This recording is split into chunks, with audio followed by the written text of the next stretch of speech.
Meridian commerce classes में मैं कुलदीप जंगीर आपका स्वागत करता हूं। आज हम देखने जा रहे हैं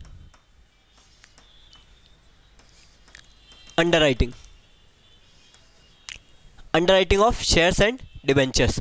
अंडरराइटिंग वर्ड का मीनिंग क्या है? अंडरराइटिंग वर्ड का मीनिंग है कंपनी को एक रिस्क रहती है कि कंपनी को मार्केट में शेयर्स को सोल्ड करना है अप टू 90%। अगर 90% से कम शेयर्स एप्लीकेशन आती है तो कंपनी शेयर इशू नहीं कर सकती। इस रिस्क को कंपनी फुलफिल करने के लिए इस रिस्क से बचने के लिए कंपनी एक एजेंट को अपॉइंट करती है। उस एजेंट को बोलते हैं अंडरराइटर। इस अंडरराइटर को जो कमीशन दिया जाता है उसे बोलते हैं अंडरराइटिंग कमीशन। और इस पूरी प्रक्रिया को बोलते हैं अंडरराइटिंग।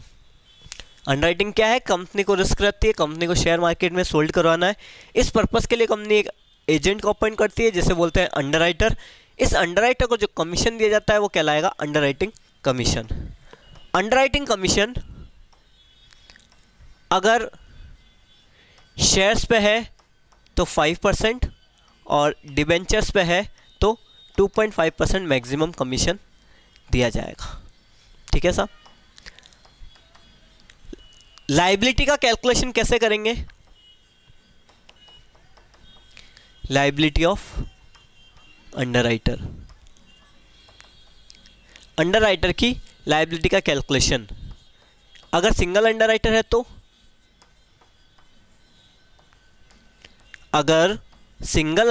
है तो लायबिलिटी का कैलकुलेशन कैसे करेंगे कि भाई सिंगल अंडरराइटर है, 100 शेयर उसको दिए मार्केट में बेचने के लिए, उस अंडरराइटर ने 90 शेयर ही बेचे तो अब लायबिलिटी कितनी होगी? 10 शेयर वो उसको लेने पड़ेंगे। 100 शेयर दिए इसको कि मार्केट में बेचने, 90 शेयर उसने मार्केट में सोल्ड करवा दिए, अब उसकी लायबिलिटी हो जाएगी 10 शेयर की कि 10 शेयर अब तेरे को रखने पड़ेंगे। वो क्या कहलाएगा? सिंगल अंडरराइटर की लायबिलिटी। फिर है 2 और मोर अंडरराइटर्स। अगर 2 या 2 से ज़्यादा अंडरराइटर है तो 2 और मोर अंडरराइटर्स, 2 या 2 से ज़्यादा अंडरराइटर है तो आपको किस तरीके से लायबिलिटी की कैलकुलेशन करनी है? तो आपको एक स्टेटमेंट बनाना है। स्टेटमेंट क्या बनाना है?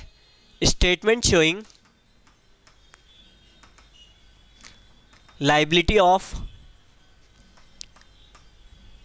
अंडरराइटर्स।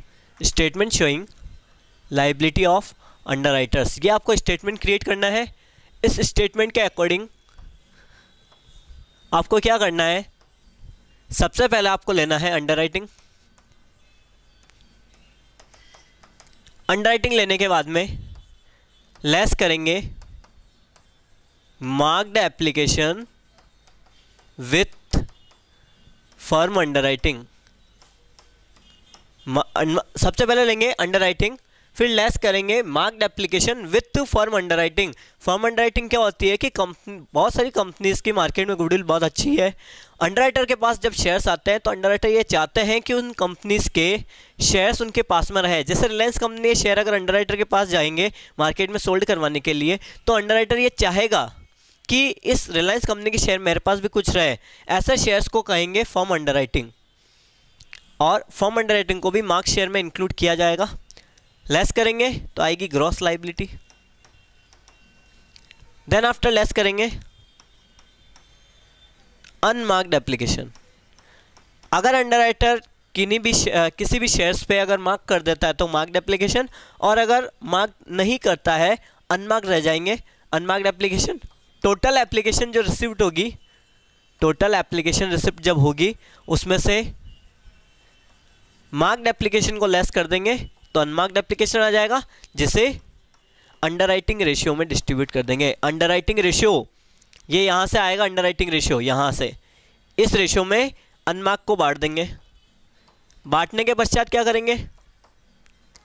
बांटने के बाद अगर आपका बैलेंस यहाँ पे नेगेटिव आता है, कोई भी बैलेंस अगर यहाँ पे नेगेटिव आता है तो उस एक्सेस बैलेंस को उन एक्सेस शेयर को डिस्ट्रीब्यूट कर देंगे। एक्सेस शेयर को डिस्ट्रीब्यूट कर देंगे, रिमेनिंग शेयर होल्डर में, रिमेनिंग अंडरराइटर्स में डिस्ट्रीब्यूट कर देंगे। किस रेशियो में?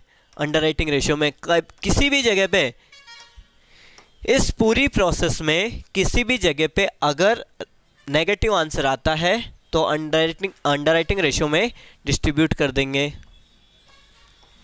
और इस प्रोसेस में क्या करना है आपको फाइनली? और इस प्रोसेस में आपको फाइनली करना है सबसे एंड में ऐड करना है आपको फर्म अंडरराइटिंग। सबसे एंड में आपको ऐड करना है फर्म अंडरराइटिंग। अगर फर्म अंडरराइटिंग है तो कैलकुलेशन करने के बाद में सबसे एंड में फर्म अंडरराइटिंग ऐड करना है और इस तरीके से लायबिलिटी की कैलकुलेशन करनी है, liability of underwriter. Again repeat कर देता हूं मैं इसे। क्या करना है? अंडरराइटिंग लेना है आपको। सबसे पहले ऊपर है अंडरराइटिंग लेना है। लेस करेंगे marked application with firm underwriting तो आएगी ग्रॉस लायबिलिटी। लेस करेंगे अनमार्क्ड एप्लीकेशन, अंडरराइटिंग रेशियो में डिस्ट्रीब्यूट कर देंगे इसको।